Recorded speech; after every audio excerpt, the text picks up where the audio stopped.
بسم الله والصلاة والسلام على رسول الله. إن شاء الله النهاردة هنعمل مع بعض إكسسوارات حلوة جدا وبسيطة وسهلة. يلا بينا نشوف هنعمل إيه مع بعض. أول حاجة كده هنعمل مع بعض إن شاء الله سلسلة دي عندي الدلاية الكبيرة اللي حضراتكم شايفينها دي، وعندي حجر فيروز، وعندي هنا زرد، وعندي دلايات صغيرة، وعندي قفل، وعندي الجنزير أو السلسلة بتاعت السلسلة الأساسية. أول حاجة طبعا واحنا شغالين هقول لكم على كل حاجة. أول حاجة كده هجيب الدلاية الكبيرة وهجيب الدلايات الصغيرة. انا عندي في الدلاية الكبيرة فيها ثقوب كده من تحت في الدوران بتاع الدلاية، حوالي 6 ثقوب كده. هبتدي اجيب الدلايات الصغيرة وابتدي اركبها، بدخل الزرد وبعد كده بدخل الدلاية فيه واقفل بالبنسة. تمام. دلايات طبعا تكون بحجم صغير او اي لعبة عندكم متوفرة صغيرة. انا دلوقتي بركب كده، هركب 6 دلايات في ال6 ثقوب اللي موجودين في الدلاية الاساسية الكبيرة. الشكل دوت او الموديل ده من الموديلات اللي هي نحس ان هي بدوية شوية، ومن احلى الموديلات بصراحة اللي بتفضل محافظة على شكلها ووضعها، ومع الوقت حتى ما بتتغيرش، بيفضل برضو ليها بهجة كده مميزة. ده كده شكل بعد ما ركبنا الدلايات. وهجيب برضو هركب زرد او الحلقة يعني في الطرف او الثقب اللي موجود في طرف الدلاية من فوق، وده اللي هيركب فيه الجنزير بتاع السلسلة. هاجي بقى دلوقتي عندي هنا ده لاصق اللي هو اليو اتش يو، او عندي لو عندي البي 7000 اي حاجه من الحاجات دي. هحط كده نقطه بسيطه في المكان اللي هو فيه التجويف اللي موجود في قلب الدلايه، وهبتدي احط كده الخرزه او الحجر الفيروز اللي معايا. وده كده شكل الدلايه بتاعتي الاساسيه. بعد كده هجيب الجنزير بتاع السلسلة. عندي هنا مستخدمة السلسلة اللي هي رفيعة مش سميكة خالص، دي يعني أشيك حاجة ورقة حاجة بتبقى في اللبس. هجيب بعد كده المسطرة وهاخد كده بالمسطرة الأول هقيس 30، وبعد كده هرجع أقيس 10 يعني 40 سنتي. طبعا أنا عاملة ده الحجم مناسب جدا، حابين لو احنا طبعا حابين أكون أطول من كده نقدر إن احنا نزود 10 سنتي كمان. وبعد كده بقص أو بقطع الجزء الجنزير بتاعي وهاخده كده. بقى ده الحجم بتاعه او المقاس بتاعه اللي انا محتاجاه. هجيب هنا زرد، يعني هركب في طرف من طرف الجنزير زرد، ومن الطرف التاني هركب القفل بزرد برضو بالشكل دوت. انا لما اجي هنا طبعا يعني حبيت ان اعمل معاكم الموديل ده بسيط وسهل، وفي نفس الوقت موديل عايزه اقول لكم روعه جدا، من افضل الموديلات اللي انا بحبها وبتناسب جميع الاذواق. وشكله بيبقى شيك جدا في اللبس. طبعا انا بعد ما ركبت القفل وركبت الزرد كده زي ما حضراتكم شفتوا، هبتدي دلوقتي اجيب الدلاية الاساسية اللي عملناها مع بعض. بفتح الزرد اللي انا ركبته فيها وهركب، يعني انا عايزه اركبه في قلب الجنزير ذات نفسه، مش هدخله كده، لا انا عايزاه يكون ثابت، ما يبقاش متحرك معايا، بحيث ان لما يتلبس يبقى ثابت في النص بالسلسلة بالظبط. وبقفل طبعا الزرد بتاعي، وده الشكل بتاع السلسلة اللي احنا عملناها، وهوريكم شكلها اكتر، هتبان اكتر لما احطها على الكارت. وده كده شكلها ان شاء الله. اتمنى تكون عجبتكم. عايزه اقول لكم عموما الاكسسوارات، حتى لو عندي اي اكسسوارات قديمه اقدر احدثها ونجددها مع بعض زي ما انا مورياكم كده. يعني مش شرط اشتري خامات جديده، لا بالعكس انا اقدر اشيل حاجه احط حاجه. بجدد في الاكسسوار عموما، يعني بيدينا شكل تاني خالص.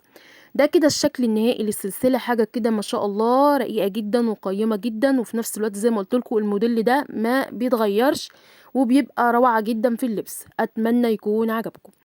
الفكرة عندي التانية اللي بعد كده هنعمل مع بعض انسيال، هنعمله من الخرز الكريستال المجلفن، وعندي هنا برضو خرز لولي، وعندي هنا صدفة وشرشوبة، وعندي قفل، وعندي ستوبر وحباسة وخيط صنارة.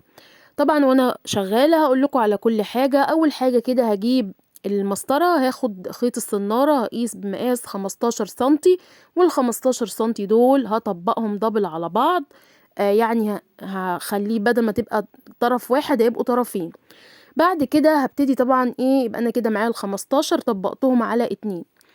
هاجي بقى بعد كده اجيب طبقت الخيط، وهجيب ان انا ادخل الخيط بتاعي اعديه من الصدفة، وهبتدي دلوقتي امسك طرفين الخيط مع بعض.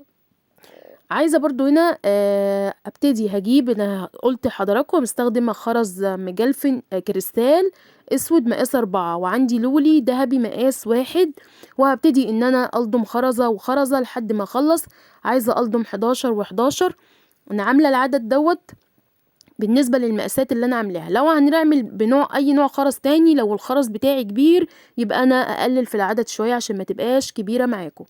تمام. هاجي بعد ما لضمت الخرز بتاعي هبتدي ان انا اجيب الحباسة وهدخلها في قلب الخيط، وبعد كده هحط الستوبر وادخله برضو جوه الحباسة. تمام.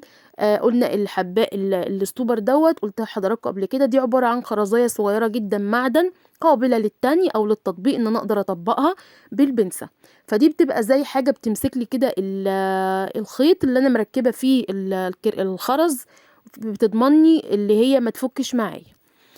بس انا بحب برضو اعمل تكة بسيطة في الحاجة معاها، يعني بعمل عقدتين 3 جوه الحباسة عشان اكد ان هي ما تفكش معايا باذن الله. وبكرب كده، وبعد كده بقص لو في طبعا اي زيادة بنقصها، وبجيب الولاعة وبحرق الطرف برضو من الداخل. عايزة اسيح الخيط علشان خاطر اضمن ان هو مسك على بعضه زي ما حضراتكم شفتوا كده. وبعد كده هبتدي اقفل الحباسة بتاعتي على الستوبر والخيط اللي انا ربطته، وبقفل بالبنسة بالشكل ده. بقى عندي طرف مركباه في الصدفة، هنركب في الطرف التاني بنفس قطعة الخيط اللي انا خدتها ال15 سنتي وطبقتها برضو 2 دبل على بعض، وهبتدي ان انا ادخلها في الطرف التاني بتاع الصدفة، وهبتدي دلوقتي اضم برضو طرفين الخيط، وهبتدي اعمل زي ما عملت في الطرف الاولاني، هلضم الخرز وبرضو 11 خرزاية و11 خرزاية. ان شاء الله حجمها مظبوط ومناسب جدا وتناسب جميع المقاسات. هجيب بقى دلوقتي بعد ما لضمت هكرر نفس الخطوة تاني اللي انا عملتها في الحباسة والستوبر اللي انا عملتها في الطرف الاولاني، وبقفل الانسيال بتاعي بالشكل ده.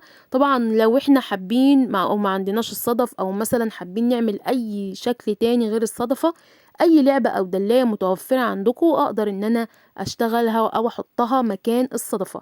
يعني اهم حاجة يكون فيها ثقوب او فيها اماكن يخش منها طرفين الخيط. وببتدي اقفل، وبعد كده بعد ما قفلت خلاص هجيب بقى اركب في ناحية في طرف من الاطراف الطرف الانسيال هركب القفل بتاعي بزرد، برخل الزرد في قلب الحباسة واركب القفل وبقفل الزرد بتاعي. وفي الطرف التاني هركب الشرشوبة دي انا عاملاها من خيط الكنفاه، بتبقى حلوة جدا وفي نفس الوقت نوع الخيط بيبقى ماسك يعني صلب كده وماسك نفسه، بيديني نتيجة كويسة في الشرشوبة ومش بتتنعكش معايا، بتفضل على وضعها في الانسيال او في اي اكسسوار انا عاملاه عموما. وده كده شكلها النهائي، بسيطة جدا وسيمبل قوي وشكلها تحفة، والكريستال شكله بيبقى روعة. عايزة اقول لكم والله الحاجة يعني الكاميرا مش بتدي حقها للحاجة، يعني الحاجة ما بتاخدش حقها في التصوير خالص، على الطبيعة بتبقى اجمل جدا. واكيد اللي بيعمل حاجة عن عملتها بتبان معاه بإذن الله النتيجة عاملة ازاي. ده شكل كده الانسيال بتاعي، وده شكله في اللبس برضو. حاجة كده بسيطة وسهلة، يا رب يكون أفكار النهاردة عجبتكم. ما تنسوناش باللايك والاشتراك في القناة، والسلام عليكم.